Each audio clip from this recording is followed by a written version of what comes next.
BFA fam, what is going on? Hope you're all doing well. We are doing a live best ball draft on Underdog tonight, just currently waiting for it to fill. Kev is so dedicated to the brand and to the cause that he is just driving around listening to his 90s emo music. He had his mascara on just before the show started, smoking a ciggy, just living his best life. Ripping heaters. Cracking Red Bulls, listen to some Mayday Parade. I bet you were a Mayday Parade guy, weren't you? Nope. Can't say that I was. Newfound Glory. 90s wasn't emo, though. That was like 2000s, wasn't it? We had Simple Plan and Taking Back Sunday and all those guys. Yeah, Good Charlotte. That was like Good Charlotte. 2000s. Yeah, Good Charlotte. That's Good Charlotte. That is the SFB division that I'm actually drafting in. Nice. The anthem. Maddie, that was how you doing, man? Oh, I'm good, man. Just busy with real life, but so happy to get away for a little bit and talk some football. I better share my screen here. Yeah, have you, Maddie, I know last time we talked, you were kind of in the baseball grind. Have you started to transfer to football a little bit? Like, what have you been looking at? How's that going for you? Yeah, I've started to not switch over, but dabble into some of these best balls. I've gotten in a couple of the manias. I was hopping in a couple of the puppies, but that filled pretty quickly, a little faster than I could keep up with. But so I would assume that they're going to come out with another $5 tournament. They usually do. It'll probably be smaller in terms of number of people, but they should. That's a good price point. These $5 drafts that are just not in the tournament, these are filling pretty quickly too. So, yeah, I'm gonna try to get as many teams in the $25 as I can. I probably won't full 150 max it just because I don't have that time to sit down and draft that many teams. But yeah, I've transferred over to getting some best ball action in, and there's a couple teams that I just keep loading up on, and I don't want to give you guys too many of my secrets as we're about to face off here. So, but yeah, we'll talk as we go through. It'll be fun. And even the best part is that we are like less than a month away from preseason DFS. So we're getting close. I know. Maddie, has anything really stood out to you in terms of anything that you're seeing, like any trends or anything like that with the drafts that you've been jumping in? The running backs continue to go way high. And I just, there's like a couple of them that, you feel really good about at the top. And then it's just like, let me just start taking wide receivers if you guys are going to continue to take these running backs really high. But there's also a couple names, that we've kind of talked about a good amount on our, our pre best ball season shows that, have slipped all the way down, to like the 60s and 70s in ADP. And those guys I just continue to target. And I know me and Kev did a draft the other night with Derek, and me and Derek were side by side in draft pick, and we just kept sniping each other. And whoever would go first, we would, oh, Derek might actually hop in this one. Looks like he's in chat. Derek, if you want in, we're in the $5 12 man that's up on Underdog. But yeah, me and Derek would just keep sniping each other, because I think we talk too much in DMs and we end up on the same players. But yeah, there's the landscape is changing a little bit, but it's still pretty much what it has been. I actually, for the record, I slayed that draft, and I am definitely winning. And debatable. Yeah, it went really well for me. Not so well for the other two, but it is what it is. That's life.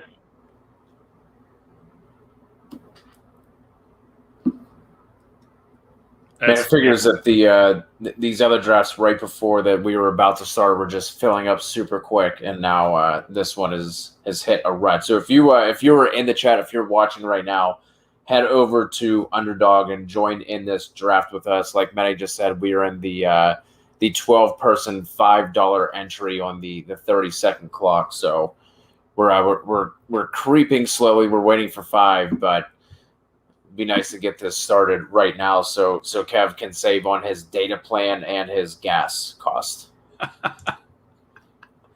Walito, just so you know, any super chat you sent tonight is going directly to Kev's gas tank.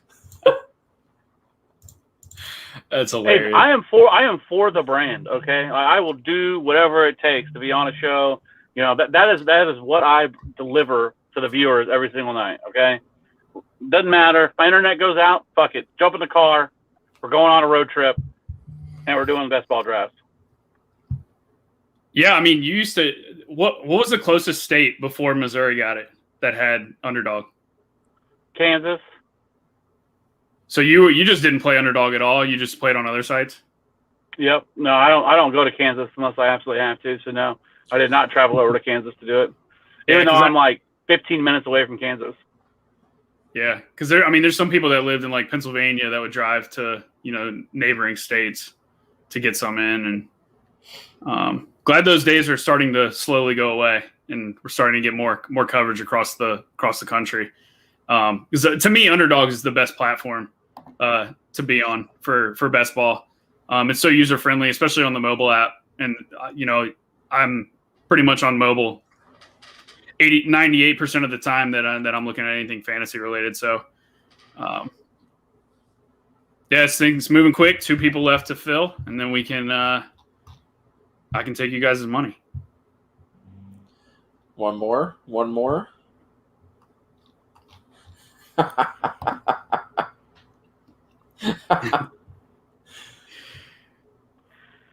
Hey, this is gonna be good. I could take even more of Derek's money. This is good.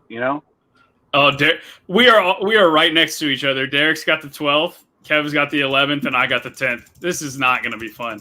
Cody, you got 4th overall. Yeah, I got 4. Okay. That really fucking pisses me off. I have been waiting to get a later pick because every draft that I did in the puppy was like 1 through 4. So I wanted this pick, and now of course the puppy's closed. So now I got it with you guys. So I'm gonna take I'm gonna crush this one too. Oh, this is going to be painful drafting next to you guys. Who's in the middle? Is it Kev? Yeah, Kev is sandwiched in between me and Derek. Poor Kev. A rose between 2 thorns. Oh, this is going to be fun. Have you guys ever heard never mind. Back in high school, it used to be, you're sitting in between somebody and, it's like, hey, left nut. Hey, right nut. Who's the penis in between us? Have you ever heard that? Anybody? No? No. Just me? Okay, never mind. Yeah, just you. Cody, 1-4 is kind of an interesting pick. Kind of talk us through what you're going to do here and what your thoughts are on these top running backs. I mean, it's got to be running back, right? Whoever is left before Derrick Henry is basically gonna be the pick. I can't take Barkley at 4 just because with his injury kind of being in question right now and maybe not 100% healthy yet and still just kind of rehabbing and not full go. So at this point, I don't think I can take Barkley too confidently, but we'll see what happens. Hopefully Trivium takes Derrick Henry and that'll leave me my pick of Kamara or Zeke. There you go. There it is. I'm going to go Zeke here, actually. In half PPR, I like that. We should just drop the link. Where's my draft? Derek. Oh, Jesus. And see if you want to jump in the Jesus. show. Oh, Jesus. How do I draft on the screen? Scroll down on the left side. No. No. Yeah, right there. Click it. Did I get it? Yeah, you got it. Man, if there's anything worse than a 30-second clock, it's whenever you don't know what the hell you're doing when you're drafting on desktop. Ooh, Travis Kelce. That's interesting. It is interesting. I don't hate it. It's just interesting. Yeah. I'm not sure if I could pull that trigger. Eckler at 1.7, let's go. If Tyreek's here, that's who I'm taking. There you go.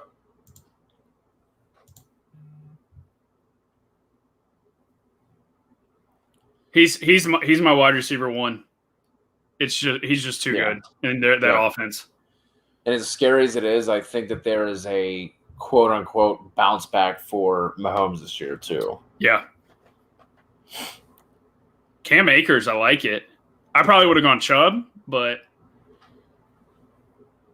he may fall back to you here. I don't think Derek will let him slip to you though. Derek, he loves Gibson, and so do I. I don't know that I'd take him over Chubb, but Clyde, let's go, D-Bro. D-Bro's hashtag on brand right there. I am going to go with double elite wide receiver, and I know Derek will love this pick. Derek was in our DMs the other day. Derek was trying to sell me on Stephon Diggs as wide receiver 1 over Tyreek. And we just kind of were like, got to the end of the conversation, and we just kind of mutually agreed that both of those guys are just absolutely elite, and that wide receiver 1, wide receiver 2, no matter how you slice it, those are the two to go get up at the top. Fucking Derek, that son of a bitch. My whole thought was, all right, I'm going to get Cam Akers, I'm going to come right back, and I'm going to get Antonio Gibson, baby. That son of a bitch. You got Chubb, though.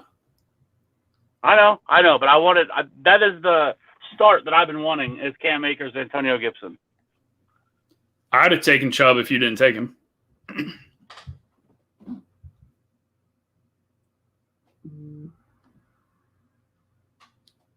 All right, Cody, what are we doing here? I was really hoping one of those receivers was going to fall. Man, this clock is just such a pain in the dick. I'm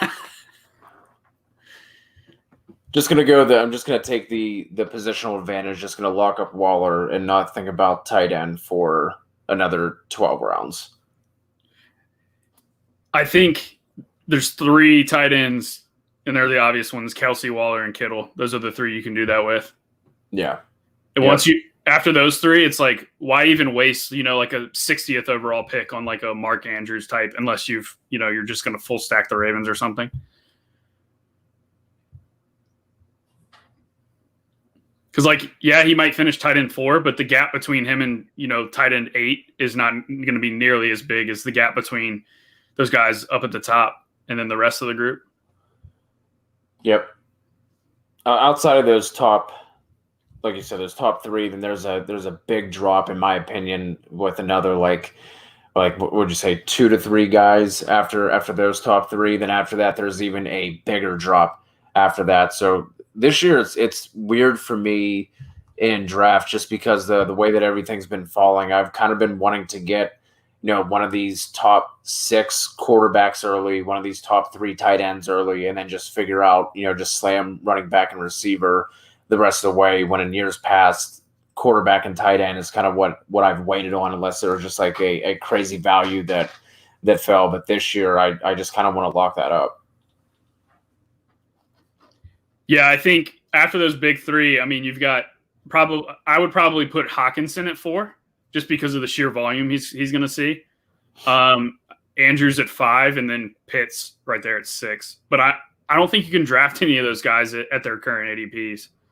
Because, I mean, there's still, talented wide receivers on the board, in that range. Are you going to take, a Chase Claypool, Robbie Anderson, Brandon Ayuk, or are you going to take Mark Andrews? I think that's a pretty easy answer. Yeah. Is there... Do you know if there's a way just to pull up a draft board, Maddie, while... There is. Be nice for the viewers at home to be able to see a full draft board instead of just. So if you see that little square icon above your little dog on the left next to your name, right with the cursor, go right with the cursor. There we go. And then you can exit out of it on the right side, too. Is the full board up now? Yes. Sweet. Look at this. Learning as we go, learning on the fly. Got Kevin the Whip. This is what do you, I know who I'm picking here, but CeeDee Lamb, Terry McLaurin, go. Lamb. That's who I'm drafting. I'm just curious what because that was a decision I kind of struggled with originally. But you look at Lamb's year last year. I mean, he smashed, and he only got like 4.5 games with Prescott. Year And two. For me as well, I think Lamb, even though he's the number, either if you want to call him 1B or the 2 in this offense, I still think he sees more targets than Terry McLaurin does. Yeah. And I think that offense is going to be putting up more points than the Washington offense. I like McLaurin. You know what I mean? Obviously the talent really good. He's I've been saying for a while now that he is on the early Allen Robinson career path where he just keeps producing no matter what garbage they have at quarterback. But I think Lamb outproduces him this year. I agree.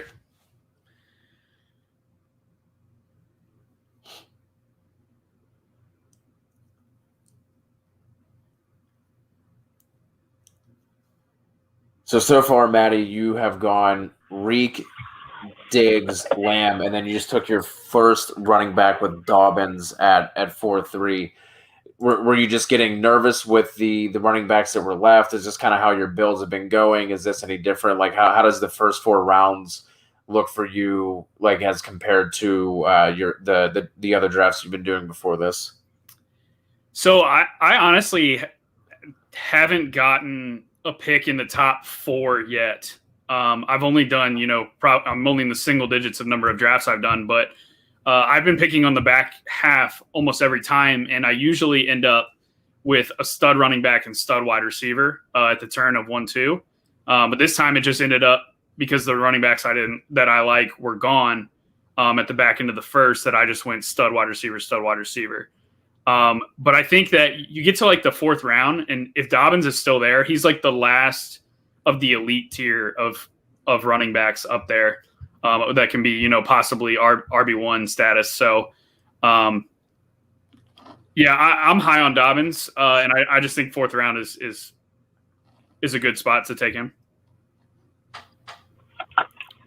I'm just gonna say this: fuck Derek. You fucking got me again. I was trying to get Cooper Kupp, and he fucking took it. So what you should do is just waste your 4th round pick or 5th round pick on Matt Stafford, because he took both the Rams wide receivers. So he's going to try to stack them up, and you could just ruin his day. Next level. Next level. And just take Higbee and Van Jefferson and just say fuck it. There you go. Derek's laughing in chat. I sent him a link, so if he wants to join the show, he can jump in, just like old times with DFS. So. Oh, somebody took Lamar in the 4th. That's my kind of guy. Skirty. Kyler went at 4-8 as well. That's about right for the order. I have Kyler. I mean, I have Lamar ahead of Kyler, but I can understand Kyler going ahead of Lamar. You have Lamar ahead of Kyler. Yeah. Interesting. I think Lamar is possible QB. My prediction is he's QB1 or QB2. And it depends on how good of a year Mahomes has. Interesting. Kev, what are your as I'm on the clock here, what are your thoughts on that take? Yeah, I mean, I think he bounces back from what he was last year. I mean, what was he last year? Like QB9, QB10, something like that. I think you could probably see a bump in efficiency this year as a passer, kind of back to maybe a little bit closer to what he was a couple of years ago in his MVP season.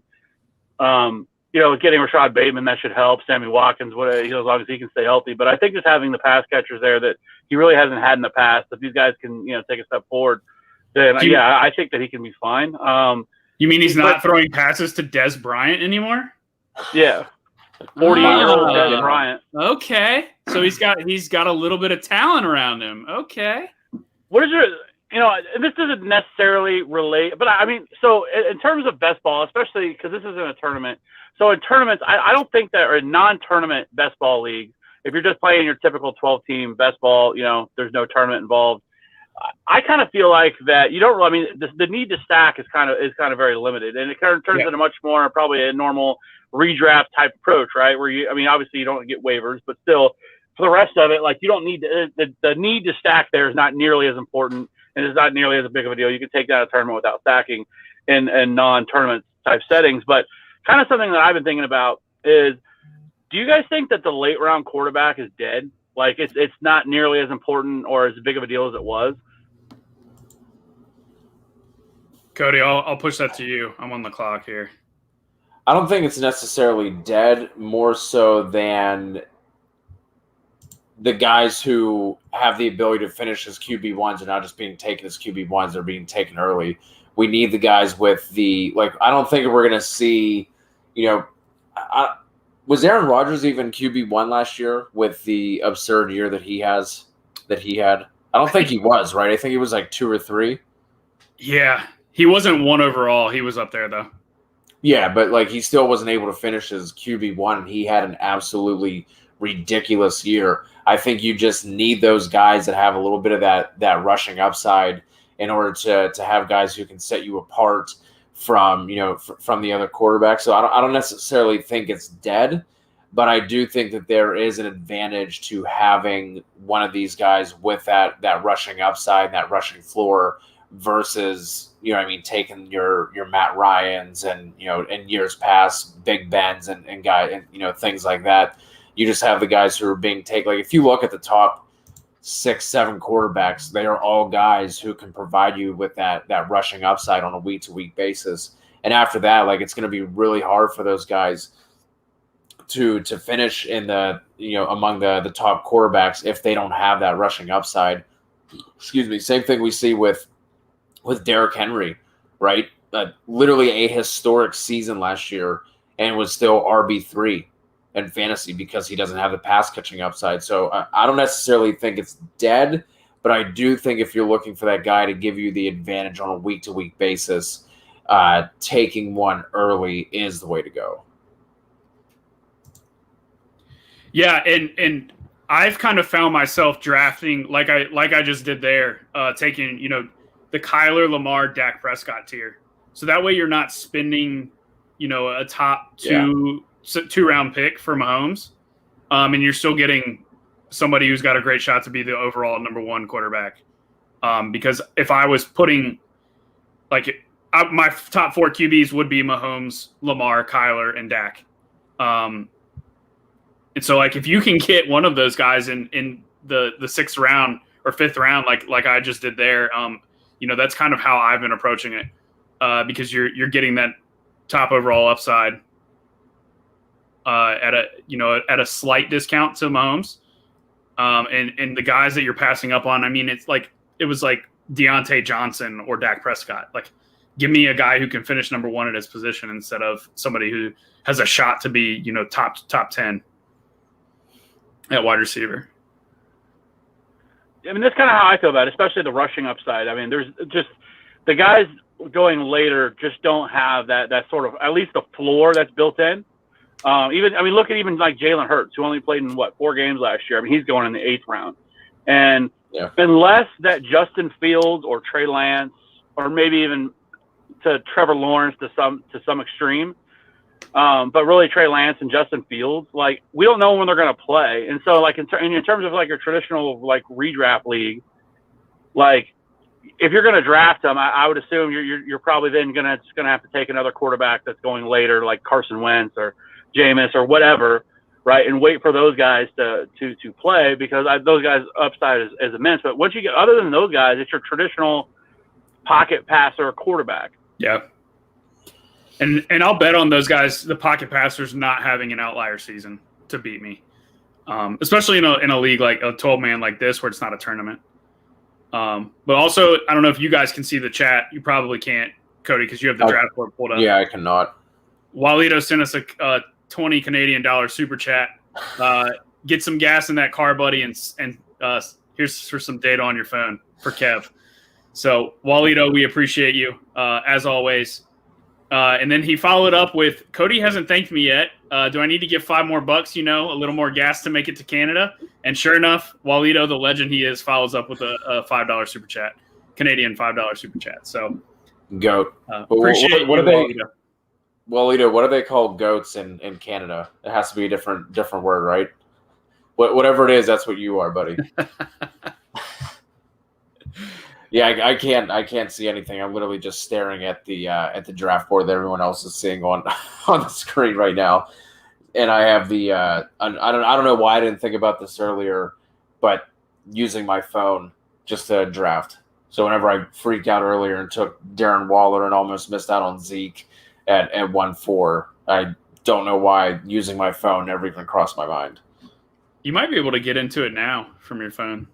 I don't know. I would think so. Matty back up on the clock. So after you took JK, then you took Dak, then you took Ayuk, who's a guy who I really like this year. So I like that pick. Kev, you have started your draft with Akers, Chubb, McLaurin, Lockett at 4-2, and then getting Pitts at 5'11", I think is an absolute steal considering where he's going in some other drafts. Then you got Russ as your QB1, and then Will Fuller you just took after Matty took DJ Chark. Then we got Debro here at the 12th spot with back-to-back picks. Goddard's super interesting. I agree. Michael Carter, you son of a bitch, Debro. Whenever my thoughts line up with Debro, it always feels good, but especially whenever it's somebody like Michael Carter. And like whenever I can just go to Debro's Twitter timeline and just see Michael Carter goodness everywhere, like it just makes me feel all warm and fuzzy inside. Interesting. Because I'm taking a running back here, and so I was thinking between Harris and Robinson. And I got left with the guy I was going to pick anyways. But, Kev, you're still on Robinson, correct? Obviously, because you picked him, but what? Just kind of talk to us about James Robinson. I just think the hate's gone a little bit too far for him. Like, he's definitely going to have a role in this offense, and I don't think we know at all. Everybody's drafting Travis Etienne as like he's going to be the starter and he's going to be the guy going in the 5th round, and James Robinson is routinely falling 8th, 9th round, and it's just ridiculous because I mean they continue to tell us that James Robinson is going to be the lead back, and we don't want to listen to it, and we just don't want to believe it. And if everything pans out, I mean, you're getting. I mean, I don't think that he's not going to be an RB1. Like that's not the case. But if you can get him in the 8th, 9th round as your RB4, RB5, and he can put up low end RB2, even flex option, even flex play numbers, I'm perfectly okay with that. He has 10 touchdown upside, in my opinion. He's going to be the goal line back, and so, like, I just think people are overvaluing Travis Etienne a little bit because he's the new guy. But despite the fact that they continue to tell us that they want to use him more as a wide receiver and a pass catcher, right? So that obviously neutralizes some of his upside because he's not going to get, all that workload that he got last year. But this offense is going to be significantly better than it was last year with Trevor Lawrence and, the upgrades they made. And, DJ Chark should bounce back. And so I just think James Robinson is being incredibly undervalued right now. And if you can get him that late, if he doesn't pan out, fine. You're not paying a significant price to find out. Yeah, and I mean, Etienne is being drafted where Cam Akers was being drafted last year, and we very well could, see a similar situation. Obviously coaching staffs are different, and they're all going to use their personnel differently. But sometimes these first-round running backs come in and they get used right away because we all know the lifespan on a running back's career is much shorter than any other position. So they try to use them while they've got fresh legs, and while they're on rookie deals. But yeah, I mean, Etienne's being drafted as high as Cam Akers was last year, and Cam Akers was droppable by like week 3. But we did see down the stretch just how good Cam Akers is, and I think, Etienne maybe can be that, but he is not going to be that from day one.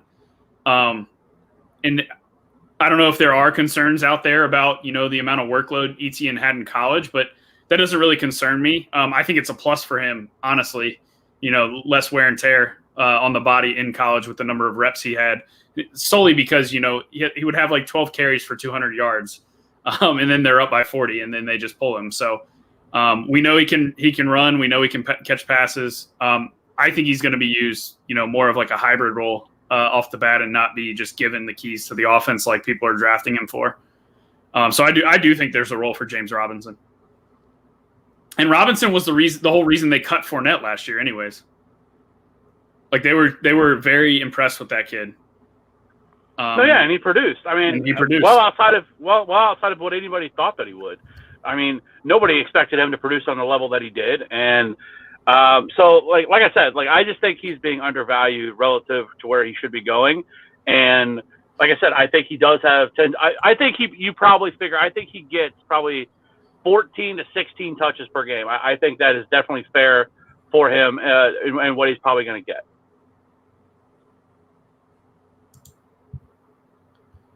Also, shout out to Akash, AK47, rocking with us in the chat as well. He is going to be entering the ring with me at some point coming up.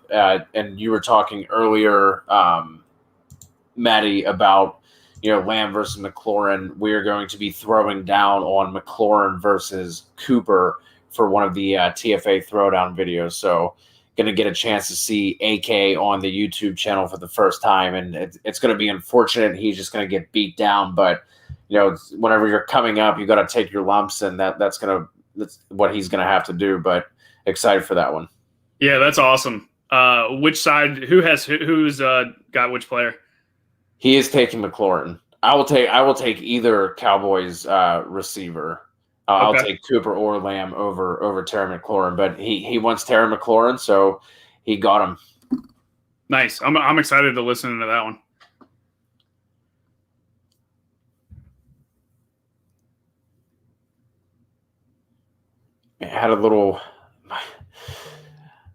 I skipped on quarterback the past two rounds at 8 and 9 because I saw a handful of guys that I would have been completely fine with getting, and now they are all gone. I just looked up at the board right now and just seeing it. Tannehill, Stafford, Burrow all went, and those were like, all right, one of those guys will fall. One of those guys will fall.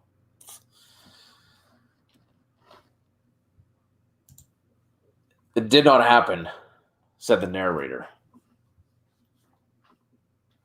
That's all right. You can take Kev's boy is still out there from the horseshoes. Dude, his have you looked at any season long prop totals, Maddie? Yet have you looked at any? No, I haven't. If you had to guess, what do you think Wentz's passing yard total is right now on?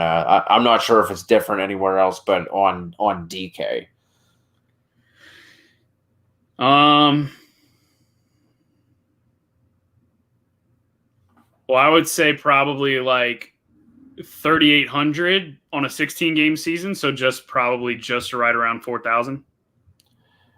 You were right on the first time. It's at I think the last time I looked, it was at 3,750. Okay, interesting. Like that feels like a number that I just want to smash, but like I can't. Like I just feel like that. I feel like that wide receiver room is super thin. Yeah, but they run a lot of two tight end sets, which now they can. They don't have to use dumpy Trey Burton anymore, and they can run out Mo Alley Cox, who's actually halfway decent.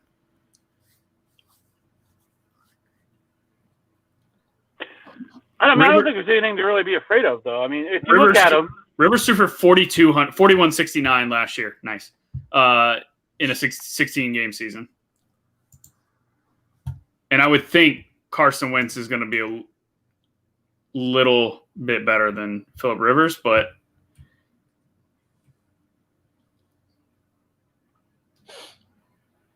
because, I mean, Indy's offense was interesting last year. Like, they didn't just run it down your throat. Like, I feel like Rivers was still throwing. I don't have the numbers in front of me of run versus pass rate while leading, but I just feel like, from rostering Indy guys in DFS last year, I just always remembering that no matter what the game script was, it was still like Rivers was out there just chucking the ball around the field. Now, a lot of times it was high percentage completions to like the running back position, which is part of the reason why Rivers' completion percentage throughout his career has been so high, is because he does throw the ball to the running back position a lot. But I mean, if they can protect Wentz, I think Wentz can have a big year.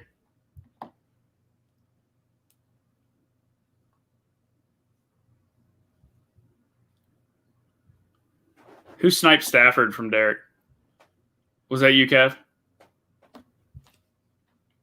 No, it was Dream S. Sembler.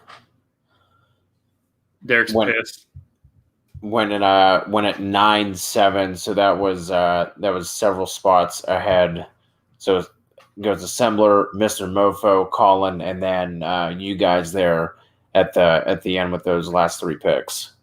You love to see it though. You love to see it though. I will say that. I'm about to pick here, but Walito in chat, he asked any interest in Henry Ruggs and best ball. Later, yeah.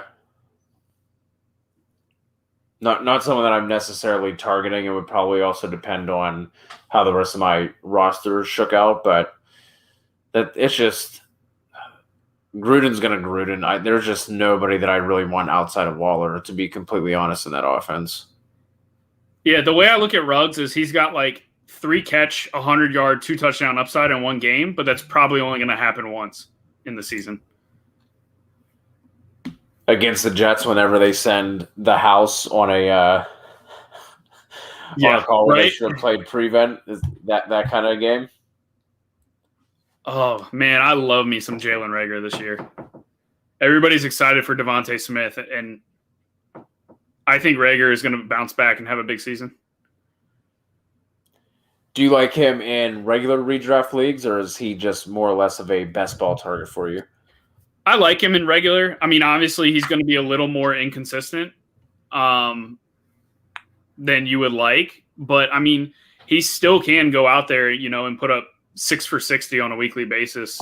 I think he's going to be – I mean, they're going to lose Ertz, assuming they trade or release him. They just have Devontae out on the other side of him. And, I mean, Travis Fulgham's not going to steal a bunch of targets from him. So, I think Reagor is going to be a big piece of that offense. And we know the talent is there.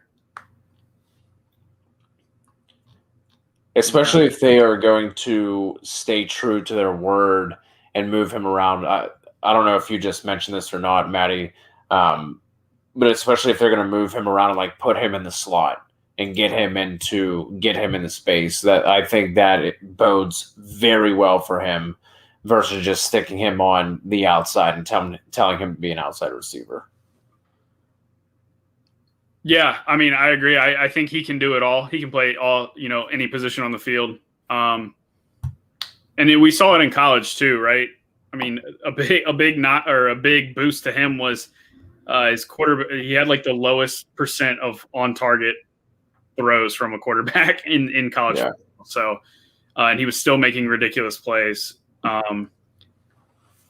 And he was banged up with was it a shoulder or a labrum last year? I mean, he played through it a bit, but I mean, it was one of those where it was, more comfortable for him to catch the ball like in a basket as opposed to raising his hands over his head. So, getting back to being healthy, getting a full off season with Jalen Hurts at QB, it's definitely going to be beneficial. And, this is what, like, when we talk about DFS, Cody, I'm sure you'll hear a lot about this on a weekly basis this year. When there's a star player or very good wide receiver that is out, everybody always rushes to play the wide receiver 2 on that team. So like when Kenny Golladay got hurt, everybody wanted to jam in Marvin Jones. But that's not how the offenses work. And the guy is a wide receiver 2 for a reason most of the time. And so when you have that extra talent opposite a good wide receiver like Jalen Reagor, you add Devontae Smith to that offense, that just opens the offense as a whole, and the offense in turn becomes more efficient, and more points go around for everybody. And so it's not just the fact that Devontae Smith is going to perform well. It's the fact that he also helps everybody around them, because now they have to account for another good wide receiver. So that's what, that's kind of what Marvin Jones lost out on when Kenny Golladay was gone, is you stopped seeing him catching all these deep ball touchdowns. And it was more of just the Lions just became a putrid offense.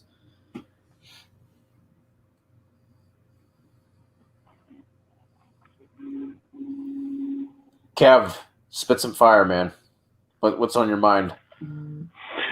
So, obviously we're doing a best ball draft here, and I mean, this isn't a tournament, but in terms of like the best ball mania or some of the other tournaments that they'll be opening up here over the coming weeks, is there, like, especially in a tournament setting, like one of the biggest keys is going to be whoever identifies that stack that way undervalued, the stack that, so for you guys, like, is there a stack out there or an offense that you guys are targeting that you guys think that are just being incredibly undervalued, whether it's like the Colts or the Dolphins or whomever, that you think that can kind of come out of nowhere and really kind of be that stack that's going to end up winning people a lot of money? I have two. I have the Baltimore Ravens and the Carolina Panthers. I am probably going to be one of the few people who is going to bang the drum for Sam Darnold this year, but I'm going to do it, and I'm going to draft stacks, especially in Best Ball Mania. I'm going to draft stacks with Darnold, Robbie Anderson, DJ Moore, Dan Arnold. I mean, it's an easy late stack to get. Like the stud wide receivers in Robbie Anderson and DJ Moore are not that expensive to where you can make the whole stack work pretty easily. And I am on the clock. Kev, are you going to answer your own question? Do you have any a stack that sticks outside? I know you're on the clock now, so I'll go back to Maddie so you can pick. You talked about not having one of those top 2, 3, 4 picks.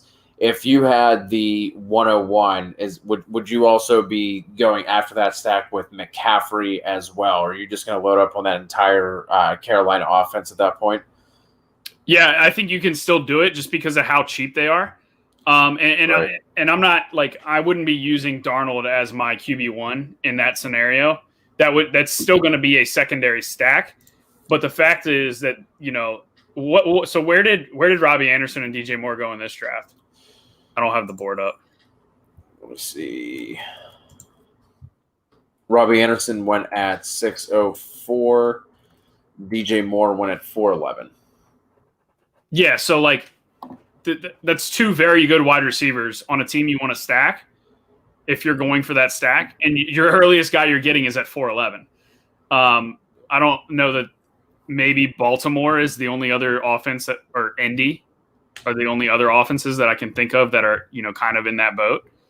So just kind of with that, I think you still can draft McCaffrey with those guys because it's not like you're burning second round picks on them to get them. Right.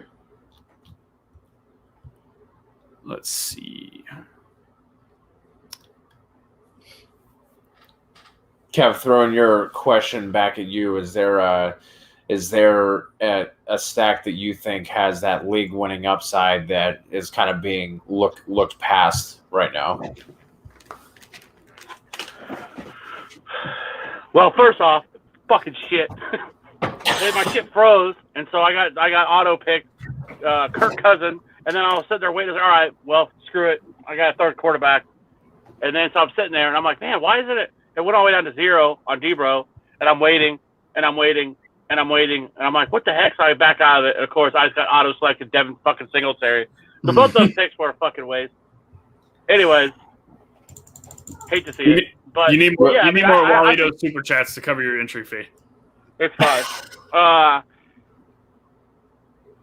So, yeah, I think there's definitely a couple for sure. I think that the Dolphins definitely could be that. Tua, if he can bounce back from what was a pretty poor performance last year, or I shouldn't say poor, but not typically not what you were looking for. But at the same time, he was coming back off of an injury he really shouldn't even have played last year.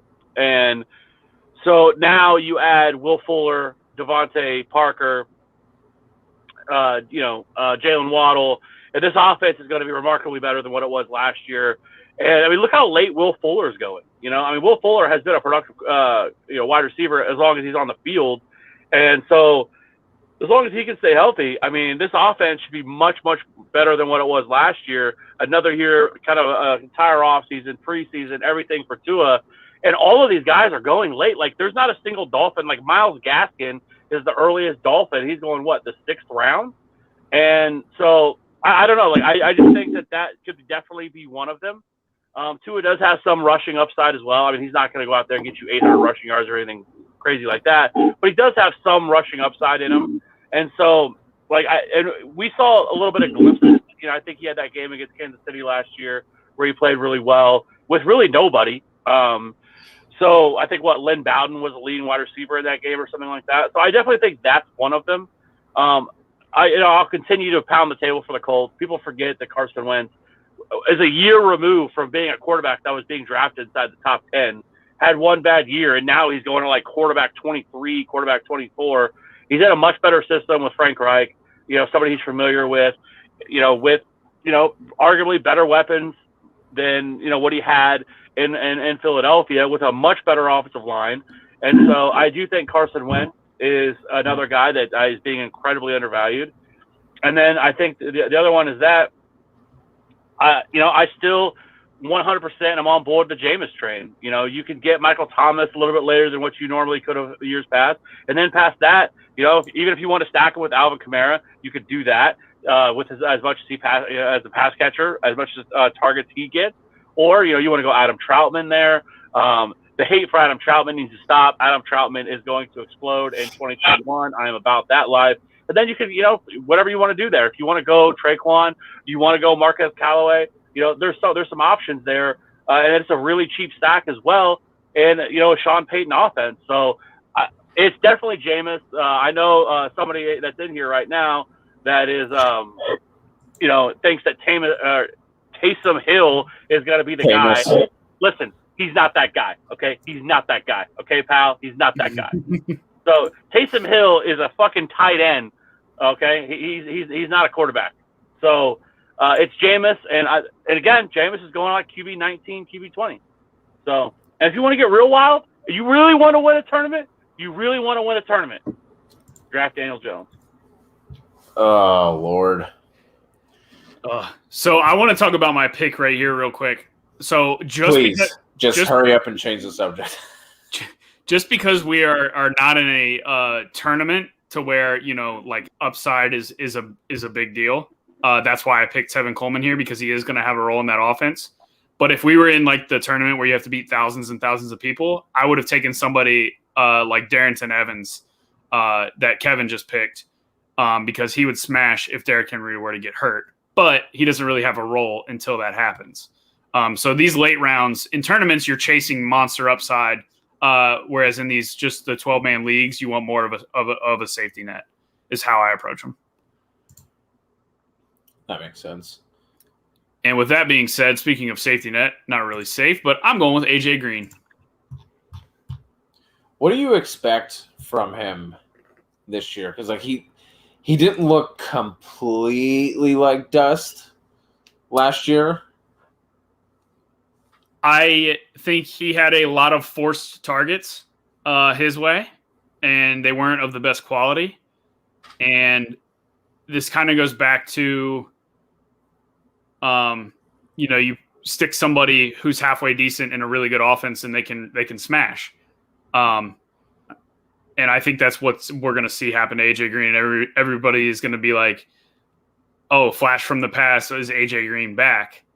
Now, I'm not saying he's going to steal all the work from DeAndre Hopkins. That's not going to happen. But I think he fits in well with what Arizona's personnel is at the wide receiver position. They're going to spread the field. They've got a lot of speed guys. They've got, possession guys. They've got guys that can stretch the field. Like Kirk and Isabella, they complement AJ Green and DeAndre Hopkins really well. And you've got Kyler Murray who can just make a ton of things happen with his legs and his arms. So he goes from probably one of the lower end scenarios for him in an offense where he has to be the alpha. I mean, Tyler Boyd is good, and T. Higgins coming into the league will end up being contending for the wide receiver 1 on that team, if he isn't already. But I think AJ Green coming back off an injury, sat out a year. I think there was a big deal to try to force feed him a lot of volume, and it wasn't the highest quality of targets. And I think the quality is going to be what drastically changes for AJ Green this year. So, yes, I will be happy with drafting him in the 16th round.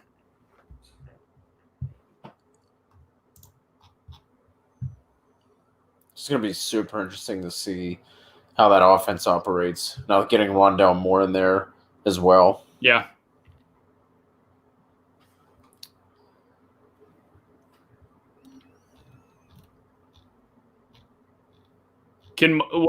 I obviously am not a big, college watch the tape guy. What can Moore play all the positions, or is he strictly slot, or is he outside? I think like 98% of his snaps came from the slot. I think he's going to be strictly a slot guy, and I think he had like a 5-yard A dot or like something absurdly low. I remember he was like big yards after catch guy, right? Yeah, but I also think that he can he has the speed and the athleticism to also be able to stretch the field. But I think we see like a lot of manufactured touches for him with like jet sweeps and end arounds and screen, getting the ball out of Kyler's hands quickly, and maybe even some like RPO kind of plays with him as well. But I also think he can play in the slot and be able to be that stretch slot along with Christian Kirk. I think Isabella kind of gets pushed to the wayside. He has not worked out up to this point. But I really like Rondale Moore in that offense for sure. Yeah, because Fitzgerald hasn't decided whether he's retiring or not yet, right? Dude, I don't know. I was going to ask one of you. I feel like he would have to. I mean, I guess he doesn't have to make that decision yet, but I feel like if he were going to, he would have already done that, right? You would think. Because, I mean, from what it sounds like to me, is Rondale Moore's skill set slots right in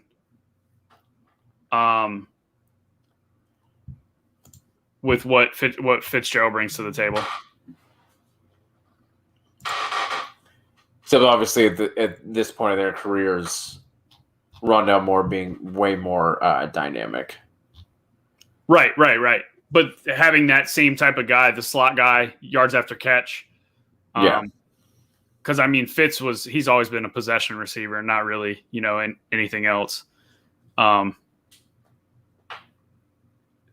I mean, and Fitz was a freaking every down player last year. So that would make sense if they know that, Fitz is on his way out. That would make sense for the reason behind drafting Rondale Moore. That and the kid's pretty good. What is your guys' with Fitz? Because he hasn't retired yet. So, is he going to play this year? Is there an echo in here? Welcome to the conversation, Kev. I'm just saying, do you guys think it? Because he's a free agent, right? That's literally what we just talked about. Well, I was picking, all right, so. No, we were saying that we don't know, have you heard what he's doing? Because I think he's still on the team technically, but the word is he might retire. But didn't he just signed a 1-year deal last year, so wouldn't he be a free agent? I don't know. I can look it up. Give me 1 sec. I'll pull it up.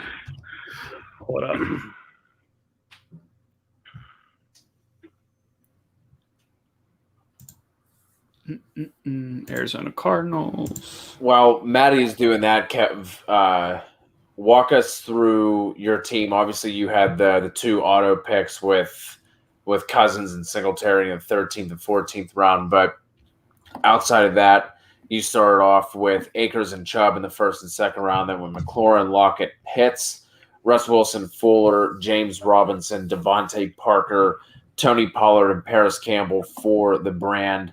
Tua is your second QB. And like I said, the auto picks, Evans, Amari Rogers, Denzel Mims, and then Chris Herndon also for the brand for in the 18th round. Just your general thoughts on that team and kind of strategy and things like that.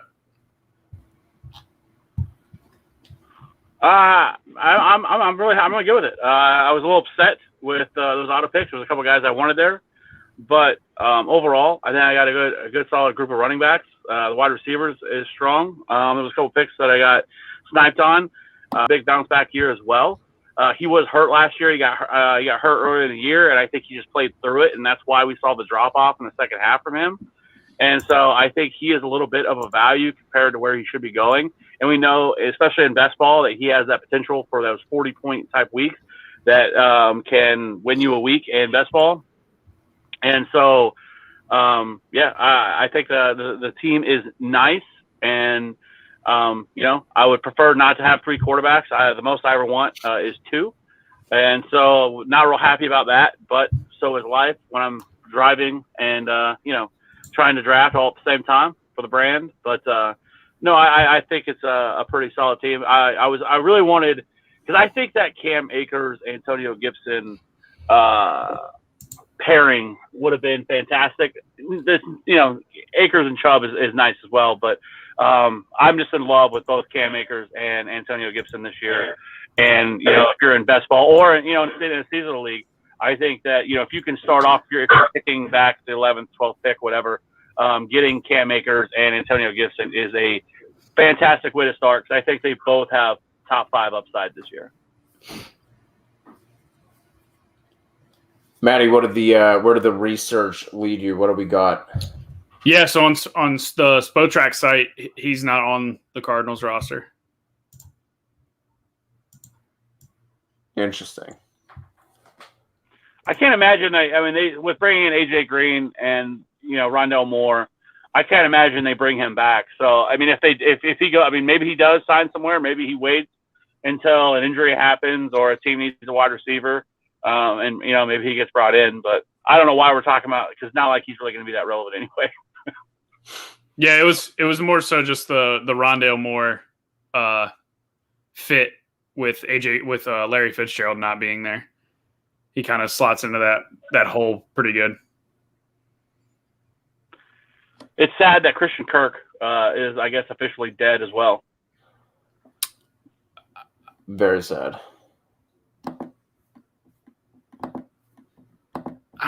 Yeah, I don't know what to do with Kirk. I don't know. I don't know what they're going to do with him.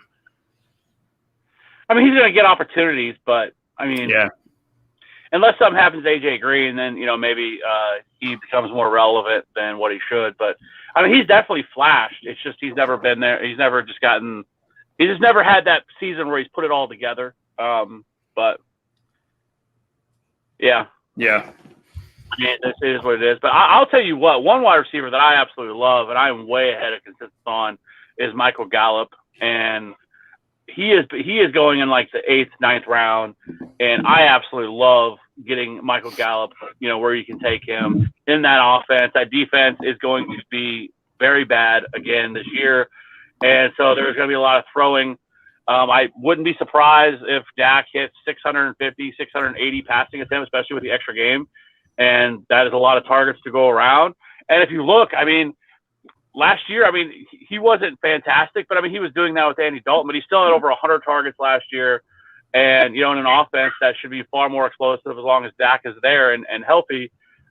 I like Michael Gallup. He led the Cowboys in end zone targets last year. I think he was like top 10, top 15 in end zone targets among all wide receivers. So he's getting those high value touches, inside the red zone that you love to see. And so I like Michael Gallup a lot. I know he didn't really meet expectations last year, and it is kind of crowded with CeeDee Lamb and Amari Cooper. But I think, especially if something happens to either one of those guys, Michael Gallup could end up being a smash, wide receiver too. Yeah, I was going to say with sorry, Matty, you're good. With Cooper kind of being like it seems like he's going to be ready for the season. It doesn't seem like there's anything to worry about right now, but it's he's going to be cutting it close to being ready for training camp with what ankle foot I think he has going on right now. So if Cooper misses any time, Gallup, I have no doubt in my mind that he can just easily slot into that 1B, wide receiver 2 spot with him and Gallup. I mean, with him and Lamb rather. And then in this draft, he went at 702.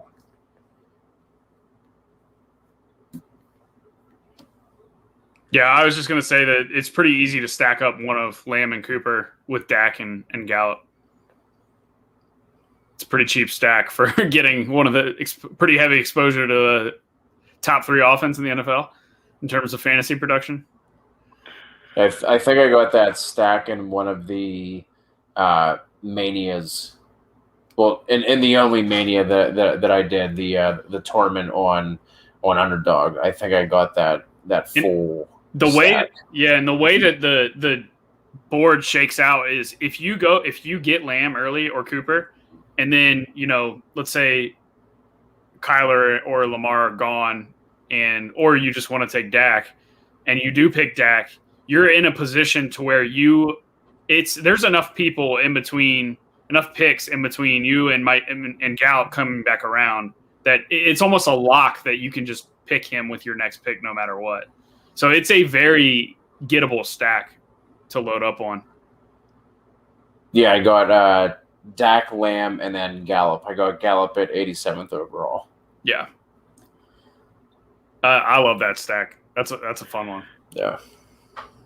I do have a question. Who do you think the one guy is? Because we're getting ready to get into training camp, and preseason, and ADP is really going to start fluctuating quite a bit. Who do you think is the one guy right now that we're going to look back on that's going like 5th through like the 8th, 9th, 10th round that we're going to be like, wow, that was an incredible value that you got there? Is there anybody? Because there's one guy that comes to mind to me, and that's Javonte Williams, who's kind of going 5th, 6th round. Oh, yeah. And he very easily could be going early 3rd, late 2nd by the time we get to like late August. Let me ask you this. How things pan out. Let me ask you this. If it was like, let's just say second year Melvin Gordon, who's their other running back, if he was on this Broncos team, what round would he go in? Like, turn back the clock, Melvin Gordon. What round would you pick him in?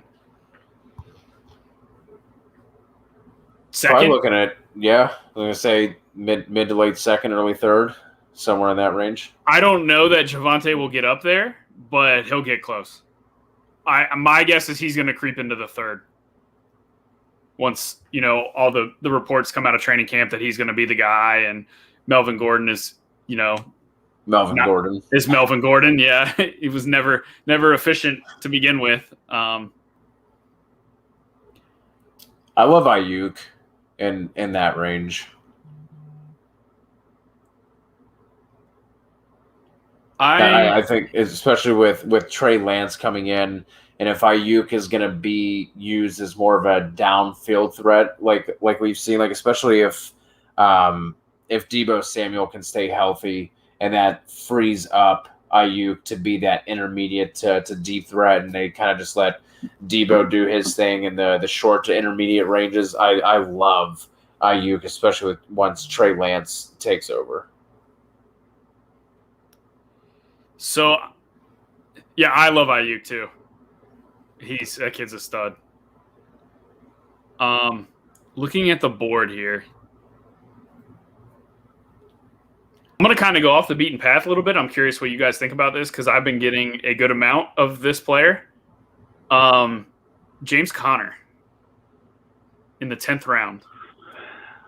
So I think he's interesting in the way that he very well could be Kenyon Drake. Like, he very well be the early down guy, the goal line back, and stay healthy because he's not getting as many touches, but he's getting the early down work, the goal line touches in this offense. And I think it's very possible that he could end up putting up like a Kenyon Drake type season where he's kind of just like an RB2. Like, he's not somebody that like you're in love with, but getting somebody with that kind of upside, I guess, in the 10th round, though, I do think is interesting because people have just kind of written him off for dead. And and think that this is going to be Chase Edmonds, where Chase Edmonds is going, what, 5th round, something like that? 5th, early 6th. And while I definitely think Chase Edmonds is going to get the pass catching work and everything else, but I mean, James Conner's a capable pass catcher as well. And so I definitely think it's possible that we kind of look back and be like, wow, okay, we probably should have taken James Conner a little bit higher.